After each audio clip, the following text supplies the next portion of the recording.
Oya oya, mambo vipi? Mambo vipi? Basi unaweza jiuliza niko wapi au ni wapi nilipo. Mkumbuke hii ni Doha International Airport ambayo ukiangalia mazingira ni sana kama vile uko msituni, si msituni. Unasikia ndege wakipiga hapa na pale. Lakini haya yote kwa sababu gani? Ni kutoka magetoni. Na kwa wale ambao mnadai t-shirts zinatoka magetoni, zina come through na kwenda kuzichukua mwenyewe Afrika, kwa kupitia CEO mwenyewe Chimakeke aliniambia niende nizichukue niwaletee. Kwa hiyo andaa pesa zako zile, mimi nitafanya quotation, nitakuuliza unataka gani na gani na gani nikuletee. Ili basi uko unavaa brand ambayo inawakilisha maana ya kuivaa. Unajua usivae tu nguo. Mimi nimevaa Destiny hapa. Inamaanisha nini? Niko na Destiny, nataka niende. Na Destiny ya kwanza nimefika ni Doha. Doha nilipitaga hapa ikiwa haijajengwa hivi. Ilikuwa miaka ya kama 2013 14 haikuwa imejengwa hivi. Lakini sasa hivi nimepita tena kwa mara nyingine, hapa wamepaboresha. Naomba tu nikuonyeshe kiasi upaone. Hebu imagine hiyo ni airport, huko ndani ya airport na inakaa hivyo. Hiyo ndio airport. Hii ni airport, hiyo ni airport, hiyo ni airport unavyoiona. Yaani ni vitu ambavyo ukivifikiria unaona kama haviwezekani, lakini kwa hapa vinawezekana. Hii ndio Doha. Na kila mahali ambako unakwenda duniani, kumbuka ni kwamba lazima kuwe na visionary leaders.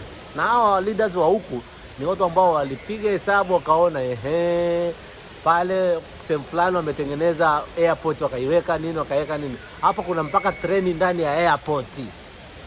Ndani ya airport kuna treni. Na watu wengi mnasafiri kwa kupitia African Airlines. Jaribu saa nyingine kubadilisha. Si vibaya, mpenda kwao ni vizuri, lakini achana na Kenya Airways. Sometimes chukua Qatar Airways kulete Doha. Ukitoke Doha uende Luxembourg. Luxembourg ndo moja ya airport ambazo nilipita nikasema wow. Lakini nilipofika Doha na pale Malaysia pia kuna nyingine niliona, alafu kuna nyingine iliyoko Osaka Japani. Hizo airport ukilinganisha na hii ya huku, sasa hii ya huku ndio imekuja ikafunika. Lakini yote na yote ni namaanisha kwamba katika maisha jua unataka nini. Na ukishajua unataka nini, muombe Mungu. Ukishamuomba Mungu, tafuta watu wa kuguide. Ukishakuwa guided, nenda through. Hapa Doha nilikuwa natafuta nifanye interview na watu wawili watatu, na kisha kabla sijaondoka leo nitapata watu wawili watatu ambao nitafanya nao interview, sawa? Ambao watakuwa wananiambia kunaendaje, kunafanyeje, ili basi nijue jinsi ya kupata mukchu pale YouTube. Lakini pia mtu ambaye atakuja anipe story yake, aniambie kwa nini Middle East ni nchi nzuri, au kwa nini Middle East imemfanya vibaya, au kwa nini Middle East ni nchi ambayo unaweza kumrecommend mtu akaja kutembea, vitu kama hivyo. So wewe kama uko Middle East, kumbuka tafadhali sana uje tembea Middle East, tafuta kazi Middle East, fanya kazi Middle East, na everything kitakuwa kiko sawa. Lakini wewe lazima kwanza ujue unaenda nchi gani. Sijakwambia uende Saudi au sijakwambia uende Bahrain, sijakwambia uende Dubai, sijakwambia uende Doha, sijakwambia uende Yemen. Nimekwambia kwanza fanya utafiti wako. Ukishafanya utafiti, jua watu wanalipo shilingi ngapi. Ukishajua watu wanalipo shilingi ngapi, ukiona driver license ya Kenya unaweza kaenda ukafanya kazi gani na kazi gani. Je, kazi gani ambazo zinatoa Kenya?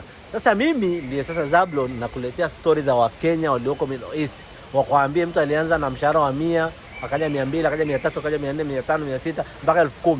Sasa mimi ndiye niko kuleta hizo story, na hizo story nitazileta tu nyie watu ambao mpo Middle East, mkikubali kunishare na hizo story, ili niwaletee watu ambao wanataka kuzisikia. Haya, twende basi tukatafute wa Kenya ambao watakuwa wanataka kufanya interview na mimi, na nitawaleta kwa hii garden. Hii garden inakaa vizuri sana. Na niko na rafiki yangu pale, sema hi kwa channel.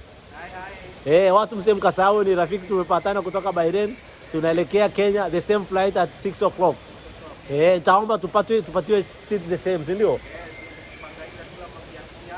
Lazima unaonaje airport yenyewe hii? Airport ni moto. Sawa, ngoja niwatembeze kiasi. Narudi, ngoja niwatembeze tu dakika moja tu. Niwatembeze na kuja hapa. Mnaona? Angalieni airport yenyewe. Na alafu ili ujue kwamba inaangaliwa vizuri, kuna mpaka watu wa kutrim. Watu wana trim miti. Wakisha trim miti inawekwa vizuri. Kuna mtu wa kuangalia at the same time. Kuna mandhari ni ya moto. Mandhari ni ya moto. Mimi hata naweza Mama subiria tu kidogo, kijana anakuja kufanyia mambo. Umeona hao wanakata miti kiasi hapo, miti ikae vizuri. At the same time kuna mpaka waterfalls. Kuna waterfalls ndani ya Qatar airport. Kuna airport, kuna waterfalls. Jamani, mnaona iko kitu, mnaona hiyo, lakini mnaliona hilo jambo. Hili si jambo jema. Jamani.